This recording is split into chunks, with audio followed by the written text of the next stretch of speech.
যাকে স্পেনের মুসলিম বিরোধী সমর্থকরা থামাতে চেয়েছে সেই ছেলেটাকেই মহান আল্লাহ পাক পুরো পৃথিবীর সামনে সম্মানিত করেছেন। লামিনের বিশ্বাস ছিল মহান রবের ওপরে, আর সৃষ্টিকর্তাও যেন তাকে দুমুঠো ভরে সম্মান দিলেন। চুপ করালেন স্পেনের মুসলিম বিরোধীদের। হ্যাঁ, তাই মুসলিম বিরোধীদের উপযুক্ত জবাবটাই দিলেন লামিনে ইয়ামাল।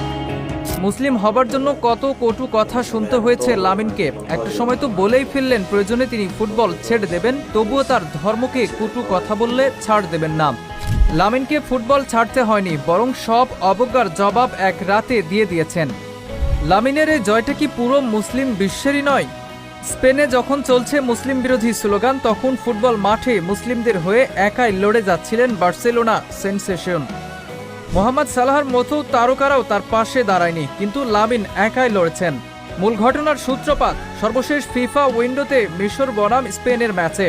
মুসলিম ধর্মকে নিয়ে কটু কথা বলতে থাকেন একদল সমর্থক। যদিও তারা লামিনকে কিছু বলেনি, কারণ লামিন ইয়ামাল তাদের দেশেরই ফুটবলার। তবে নিজ ধর্মকে ছোট হতে দেখে চুপ থাকলেন না তিনি। নিজের ইনস্টাগ্রামে তীব্র নিন্দা জানান বার্সার বর্তমান নাম্বার 10।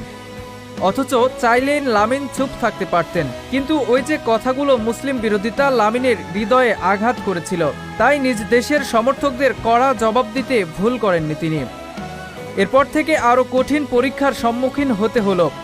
লা লিগা থেকে চ্যাম্পিয়ন্স লিগ, স্পেনের মাঠে ম্যাচ খেলতে নামলেই স্প্যানিশ তরুণকে লক্ষ্যবস্তু বানিয়েছে ওই সমর্থকগুলো।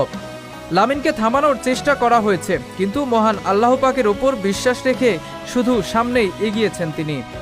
সৃষ্টিকর্তার ওপরে যার বিশ্বাস, তাকে আটকানোর সাধ্য আছে কার? তাই তো লরিয়ার্স স্পোর্টস ওয়ার্ল্ড অ্যাওয়ার্ড, যাকে বলা হয় ক্রীড়া বিশ্বের সবচেয়ে সম্মানিত পুরস্কার, সেই সম্মান উঠল লামিনের হাতেই। 2025 সালে বছর সেরা উদীয়মান ক্রীড়াবিদ নির্বাচিত হয়েছেন তিনি। বার্সেলোনার হয়ে 2025 সাল দুর্দান্ত কাটিয়েছিলেন, জিতেছিলেন লিগ টাইটেল এবং চ্যাম্পিয়ন্স লিগে বার্সাকে নিয়েছিলেন শেষ চারে। সকল সমালোচনা আর বাজে দিন উপেক্ষা করে সৃষ্টিকর্তার ওপরে বিশ্বাস রাখা লামিনের জন্য অ্যাওয়ার্ড বিশেষ প্রাপ্তি। লামিন আগামী দিনগুলোতেও এভাবে এগিয়ে যেতে